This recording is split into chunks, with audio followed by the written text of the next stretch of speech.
Dans le domaine bâtimentaire et que le collège est un domaine important de compétences, je voudrais vous donner un chiffre. Vous m'excuserez pour les chiffres, mais quand on parle d'investissement, il faut parler chiffres.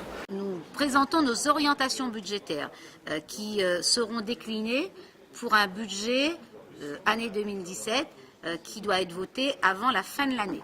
Et nous présentons surtout l'ambition politique que nous portons pour accompagner les familles réunionnaises, pour aider également l'investissement et le monde économique avec des grands chantiers, puisque nous apportons 150 millions d'euros de budget d'investissement, et en expliquant qu'au fond, nous sommes de très bons gestionnaires. Je veux vraiment le dire, même si la DGF, c'est-à-dire ce que l'État nous donne, diminue, nous sommes aujourd'hui dans la capacité de payer l'ensemble de nos dépenses et d'investir, puisque les investissements sont en augmentation. Ah ben nous résistons, puisque quand on vous donne moins d'argent, mais que vous continuez malgré tout à assurer et à assumer toutes vos responsabilités, avec l'argent qu'on vous donne, eh ben on dit que vous avez un budget de résistance et celui du département, il résiste bien en assumant nos responsabilités, en n'augmentant pas les impôts et en continuant à aider tous ceux qui en ont besoin et en développant également la Réunion. Le premier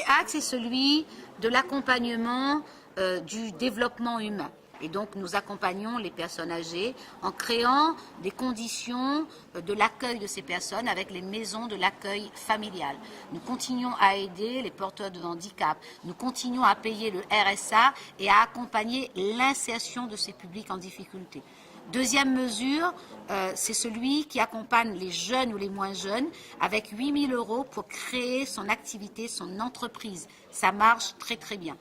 Le deuxième volet de notre action, c'est celui du développement, avec le développement territorial, la mise en place des grands projets d'économie, en créant également des chantiers sur la rénovation de nos gîtes, en continuant à construire des collèges, en continuant à faire des travaux sur les axes routiers, en accompagnement du secteur touristique, avec le projet du golfe de l'étang salé, celui que nous voulons par exemple pour les thermes de Sillaos avec un hôtel, celui que nous voulons en reconstruisant un écologe au volcan. Donc tout cela, ce sont des projets qui structurent la Réunion.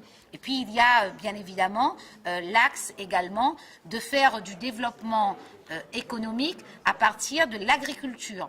Et je veux annoncer une aide pour des petits agriculteurs qui ne sont pas dans les filières, une aide de 9 millions d'euros annuels pour permettre la production de la tomate locale, de la carotte locale, de l'ail pays, oignons pays, le chou, gingembre, et donc pour que les petits agriculteurs soient aidés également par le département. Donc tout cela, c'est du développement. Et nous continuons bien évidemment sur l'intelligence institutionnelle, puisque vous savez que nous mettons en action la mutualisation avec la région Réunion, mais aussi les communautés d'agglo pour pouvoir optimiser les politiques publiques.